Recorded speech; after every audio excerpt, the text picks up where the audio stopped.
Bonsoir et bienvenue dans Mimi numéro 39, c'est le magazine de l'insolite et des mondes invisibles.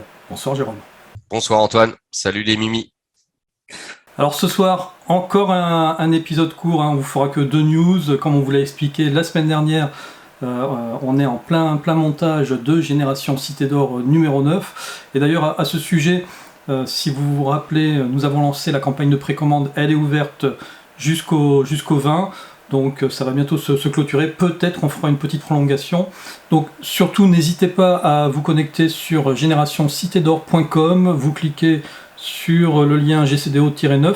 Et la semaine dernière j'ai oublié de faire un petit focus sur bien 2 de nos auteurs, j'espère qu'elles me pardonneront, c'est Véronique Carranva et Lydie Oz, qui ont fait toutes les deux de très très beaux articles. Lydie sur le sens caché des mythes égyptiens, et elle va entre autres nous aider à redécouvrir le sens du féminin sacré à travers ce mythe égyptien et toutes ces entités égyptiennes. Vous verrez, c'est très intéressant. C'est peut-être l'article le plus ardu de tout l'ensemble des articles du numéro 9, mais vraiment il mérite le détour. Et bien entendu Véronique Carranva qui va nous partager lors de son carnet de voyage son épopée au Guatemala. Donc on l'a appelée une épopée guatémaltèque. Et lors de cette épopée guatémaltèque, elle a entre autres été près d'un lac où se trouverait l'Atlantide maya cachée, l'Atlantide qu'on a surnommée Samabaj. Voilà, vous en saurez plus en découvrant ce voyage que Véronique a fait dans les années 90. Et n'hésitez pas d'ailleurs à cliquer sur les QR codes.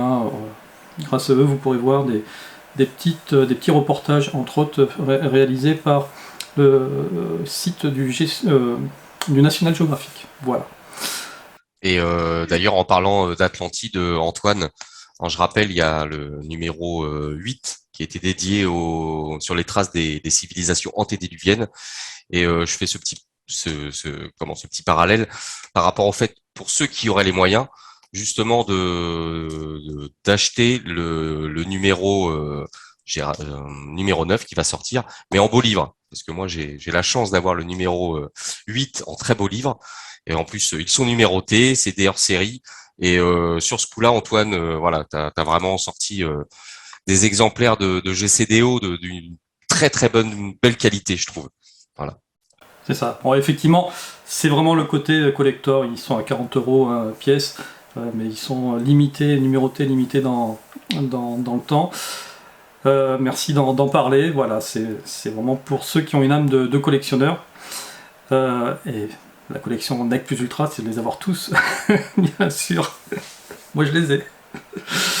En parlant de l'Atlantide, d'ailleurs, et juste pour finir sur nos infos, samedi, donc aujourd'hui, quand vous verrez pour la première fois la diffusion de ce numéro de Mimi, tu vas inviter quelqu'un qui est aussi qui est en connexion avec Mu, c'est ça? Oui, c'est ça. Il y aura une vidéo qui sera mise en ligne au moment où vous verrez ce Mimi. Une petite vidéo que j'ai fait avec Yvan. Son pseudonyme, c'est Mo Octa. Et donc, il a également sorti un très beau livre. On en parle dans Horus, justement.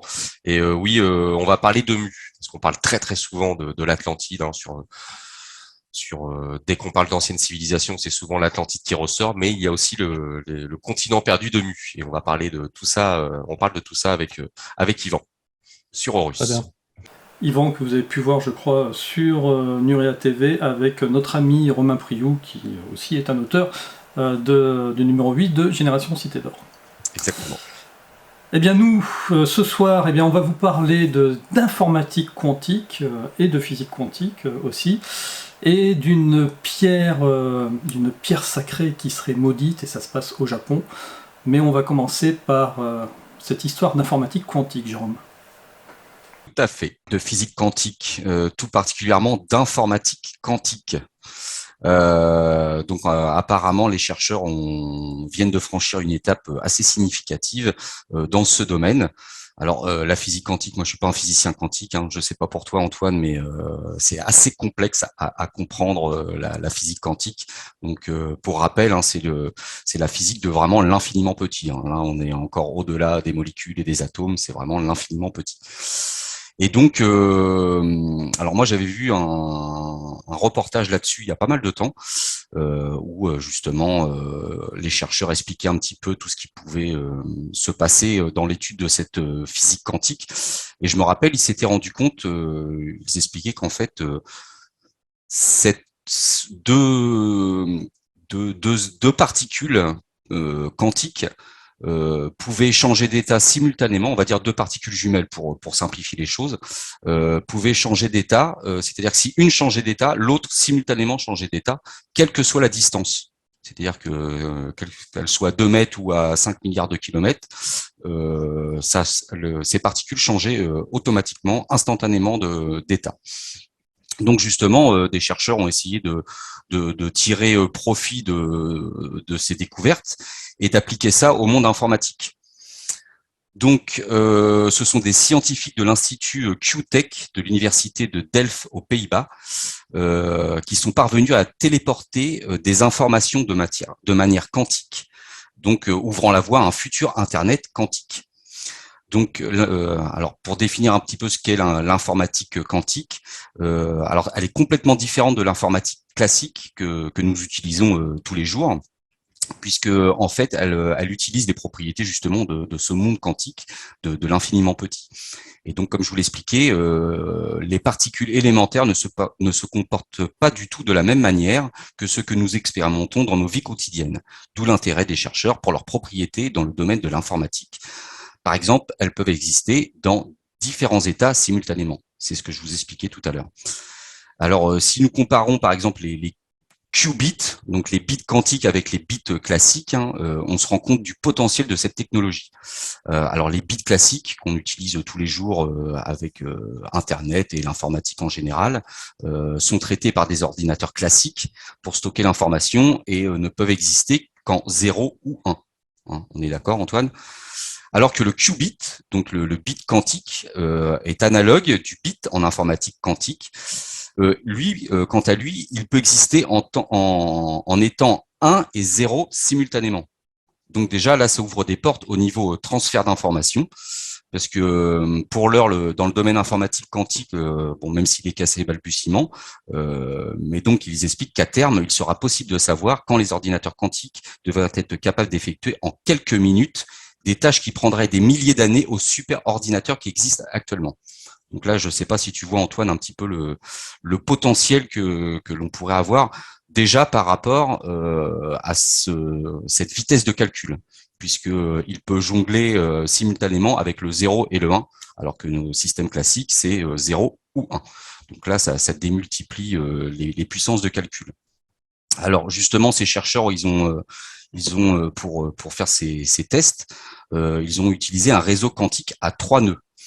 Donc c'est en 2021, le premier réseau quantique à 3 nœuds est né de chercheurs néerlandais. Donc ils ont utilisé ce réseau pour faire l'expérience. Alors il faut savoir que l'information quantique peut être transportée par fibre optique, mais les photons se perdent sur de longues distances et par conséquent l'information qu'ils contiennent disparaît également. Alors c'est vrai que nous aujourd'hui, pour nos systèmes d'échange d'informations informatiques. On a 3 modes de transmission. On a le système filaire classique, hein, un fil électrique avec un signal électrique. On a aussi la fibre optique. On envoie des impulsions lumineuses par laser dans une fibre et où on utilise les ondes, hein, comme tous les jours avec notre téléphone. Mais l'inconvénient avec ces 3 modes de transmission, c'est aussi il y a une perte de signal toujours avec la distance. Donc, il suffit, vous le voyez tous les jours, hein, avec votre téléphone portable, à un moment, si vous vous éloignez trop du relais de votre opérateur, vous captez plus. Donc, les ondes ont quand même une portée assez restreinte. Pareil pour les fibres optiques. Hein, il faut savoir que les fibres optiques, j'ai travaillé dedans il y a quelques années, on doit rebooster le signal tous les 90 km. C'est-à-dire que moi, je travaillais sur un site au bord de la Manche. C'était une fibre optique qui venait d'Angleterre et ça arrivait sur un site. Le signal était réceptionné, reboosté pour être réinjecté dans une fibre et 90 km plus loin, il y avait un autre site, etc., etc. Puisqu'on perd le signal avec la distance. Et donc là, la grande avancée majeure avec ce principe, c'est que là, il n'y a plus de question de distance. C'est-à-dire que l'information peut se faire simultanément, qu'on soit à l'autre bout de la Terre ou au fin fond de notre système solaire. Alors, pour expliquer brièvement comment ils s'y ont pris par rapport à ce système, à ce qu'ils appellent à 3 nœuds. Donc en fait, ils ont utilisé, alors je vais pas rentrer dans les détails pour vous expliquer ce que sont ces nœuds, mais en fait, ils ont baptisé ces nœuds Alice, Bob et Charlie. Il contient chacun un qubit d'information fabriqué. Donc Bob est relié à Alice et à Charlie. Mais ces deux derniers, eux, ne sont pas reliés entre eux, en fait. Comme l'explique la vidéo que je t'ai partagée, Antoine. Donc, ils utilisent alors l'intrication quantique. Donc l'intrication quantique, c'est un phénomène dans lequel deux particules forment un système lié et présentent des états quantiques dépendants l'un de l'autre, quelle que soit la distance qui les sépare, comme je vous l'expliquais.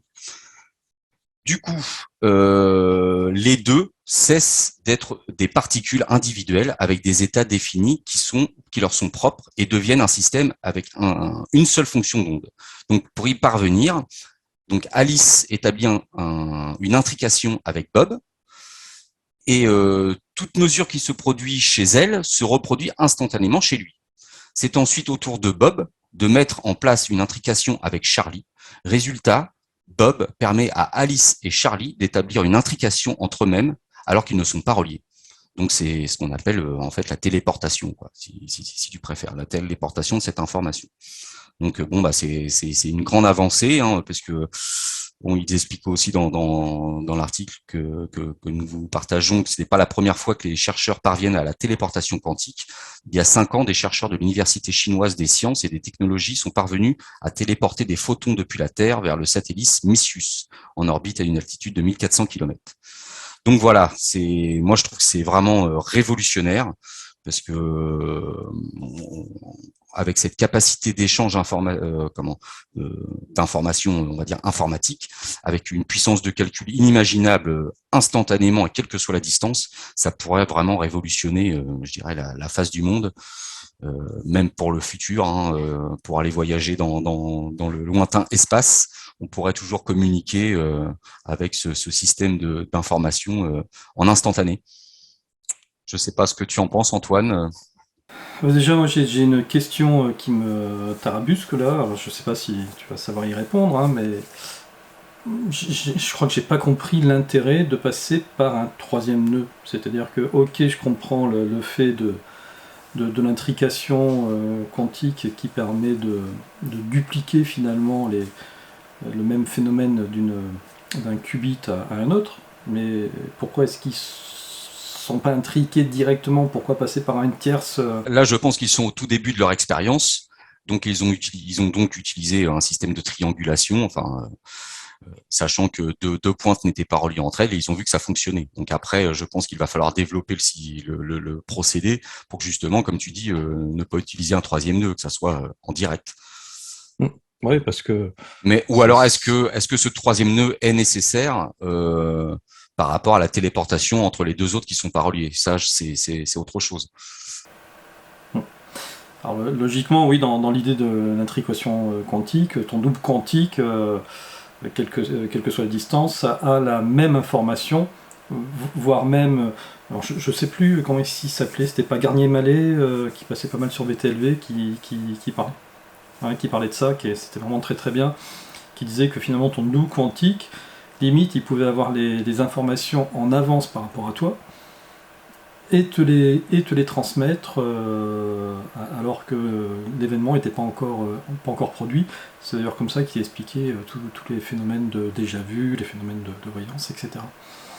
Mais oui, de toute manière, on est au début de l'ère de la téléportation. Après, Là, on est sur la téléportation d'informations. C'est déjà pas mal. oui, mais Mais on est que de l'information. voilà, Après, si tu exactement. veux te téléporter toi, on va Bah, téléporter ton information à un point B, et puis on désintégrera l'information du point A, parce qu'il n'y aura plus besoin qu'elle y soit. Ce sera ça, Ah en bon. fait. Est-ce qu'ils n'ont pas déjà essayé de faire ces téléportations? Et ça se serait peut-être mal passé. J'en avais parlé avec Bruno Pouchet sur la première vidéo qu'on avait fait ensemble sur Horus. Là, je ne m'aventurerai pas à ce genre de réponse, je n'en sais rien. Je n'en Enfin sais voilà, strictement rien. quand on parle de physique quantique, c'est assez complexe à assimiler ces choses parce que là, on est vraiment dans une physique de l'infiniment petit avec des phénomènes qui nous dépassent. Hein, donc c'est assez compliqué à saisir. En tout cas, c'est bien, tu as bien potassé ton sujet. Moi, je me serais, mais je me serais pas lancé dans un sujet comme ça. Hein. Mais je me suis pris la tête. Mais il fallait et puis essayer d'expliquer. Je veux dire clairement ce principe, c'est pas évident, quoi. C'est pas évident parce que là, dans l'article, je vous ai zappé certains mots parce que j'ai dit que je vais perdre tout le monde, sinon à un moment donné. Mais moi, je comprenais pas ce que je disais de toute façon. Donc c'est. Non, mais j'ai essayé de Voilà. creuser mais oui, enfin, moi, j'ai trouvé qu'il fallait partager l'info parce que voilà, comme je vous dis, imaginez dans un futur proche où on se sert de cette technologie pour transporter nos informations. Alors là, c'est révolutionnaire, quoi. Eh ben, écoute, moi, je vais passer sur un tout autre sujet. Alors, on va même aller plutôt dans le passé cette fois-ci. Il n'y a rien de révolutionnaire. Et je vais te parler d'un caillou. Et je vais te montrer ce caillou. Alors, Jérôme, est-ce que tu connais ce caillou? As-tu déjà vu ce caillou? À mon écran. Ah, ça y est. Ça me dit rien du tout. Alors, il a un petit nom. Il s'appelle Shesho Seki. Ah, bienvenue. Ou autrement surnommé la pierre meurtrière au Japon. Bon, eh bien, figure-toi que cette pierre meurtrière, tu vois, qui visiblement est une pierre qui semble être portée de pas mal d'attention, hein, eh bien, figure-toi que cette pierre meurtrière, on l'a retrouvée au mois de mars, brisée. Sauf que dans cette pierre meurtrière, il est censé y avoir un démon. Un Kyubi no Kitsune. Alors, est-ce que ça te parle, ça? Kyubi no Kitsune. Alors, le nom, non plus. Mais j'ai entendu, j'ai vu passer cette info, oui, une pierre sacrée qui avait été brisée et qui devait contenir un démon. Et oui, alors, Kyubi, ça va parler à tous les fans de Naruto. Hein. Ah, je suis pas, C'est lui, Kyubi. j'ai pas été fan de Naruto, donc c'est pour ça que N'a pas été fan de non, Naruto. ça me parlait pas, c'est pour ça. Le fameux démon renard à 9 queues, de son vrai nom secret Kurama. Et bien en fait, dans cette fameuse pierre, qui était encore jusqu'au mois de mars dans cet état-là, on y aurait enfermé l'âme d'un Kyubi, d'un démon à queue, et ça s'est passé au XIIe siècle. Ce qu'il faut savoir, c'est que ces légendes de démons renards à 9 queues, ce sont des légendes qui sont très très anciennes au Japon. En faisant quelques recherches, j'ai vu qu'on commençait déjà à en retrouver des traces dans des écrits, dans un écrit qui s'appelle le Nihon Ryoiki, au 9e siècle. Alors Nihon Ryoiki, ça signifie la relation des choses miraculeuses et étranges du Japon. Donc c'est un recueil de nouvelles qui recensait déjà toutes ces choses un petit peu extraordinaires. Et le principe, il est simple. Hein. Ce démon de la famille qu'on appelle des kitsune, hein, c'est en fait en Japon on classifie les démons de différentes façons, on les appelle des yokai, et ce démon à queue fait partie de la famille des kitsune. Ce sont des